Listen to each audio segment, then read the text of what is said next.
let's get into adding our detail of snow on our mountains. We've already put our coat of our mountainscape down, so now we just got to start adding the layers of snow. So I'm just taking my palette knife into my white paint, and I'm going right at the corner there, adding a nice layer of snow and just dragging it down, and that naturally will create kind of that bumpy texture. And just play around with this. We've done this technique, but it's always good to continue practicing and continue becoming more and more comfortable with these techniques. Right now, we're just kind of blocking in little highlights. Nothing is looking perfect right now. You can even take some paint if you get a little too much in a certain spot. Just kind of wipe it back onto your palette knife and then take it somewhere else. So this is all up to you about how snowy you want your mountain to look. You definitely don't want to cover up the whole thing because we want to keep those nice, vibrant shadow and highlight contrast for sure. So just finding that balance though for you, it takes a little bit of time. So it's good to just continue to do these techniques over and over again. And just really working with the shape of our palette knife. It has like an angle at the top. So when you need to push that up into the mountain peak, then go ahead and do that. And yeah, just kind of fill it in. And we're actually going to expand on our mountains a little bit more today. Instead of just adding snow and leaving it that way, we're actually going to go back in with a paintbrush after we apply and add a little more detail. So we'll get there. And I'm also doing a little bit more etching in this scenario here, where I'm kind of taking away some of the paint. So definitely play around with that as well. So now I'm just going in with my shadow color with it's an angled tip detailed brush, and it's an old one. It's one that I've used for a long time, and it just has a very intricate little tip there, so it can kind of be very detailed and small, but then when you lay it flat, it kind of has that long swiping edge. So you'll see how I'm using it in different angles and different ways. And I'm pressing it into the white, and it's creating little ridges and grooves in the snow. So when you look at a snow peak, it's not just a flat sheet of snow on any one spot. It's usually lots of bumps and grooves. And so this paintbrush is helping me kind of emulate that and add a little more character and shadow, and really adding more 3D element to it. It's really bringing it forward by emphasizing the shadows, if that makes any sense.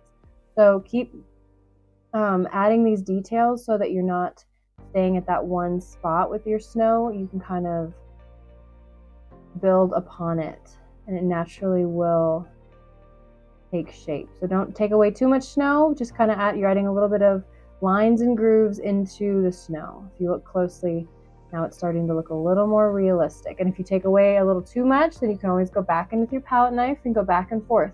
There's nothing set in stone at this point.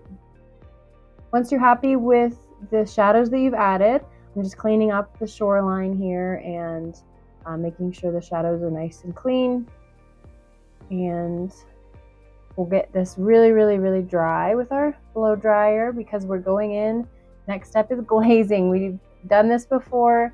Get that wet white paint watered down and on your flat brush. And then you'll just go in with a layer of glazing. And I'm actually going to glaze not only the mountain top, but I'm also going to carry it up into the clouds and into my sky.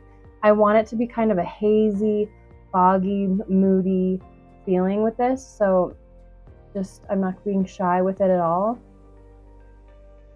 You will see that as I glaze all this in, I'm seeing some like harsh lines in my glazing. So we don't want to leave that there. So really work out any lines that you're seeing, kind of flicking your brush up as I'm doing and going against what you did the first time with your glazing. We'll take that away. Or you can move into your mop brush, and that will really soften everything down. If you see any harsh lines that was left, maybe you used a little too much paint in your glaze, whatever, just play around with it. Make sure it's nice and soft and subtle. All right, so now that we have some depth to our mountains, let's get a little brown expressed, or raw umber expressed for our fine detailed brush. We're going to go in and do some trees here at the base of our mountain. So I'm just doing straight up strokes. nice and parallel to one another, and just starting at the base of the mountain and going up. We're not doing huge trees. These are going to be pushed back with glazing as well.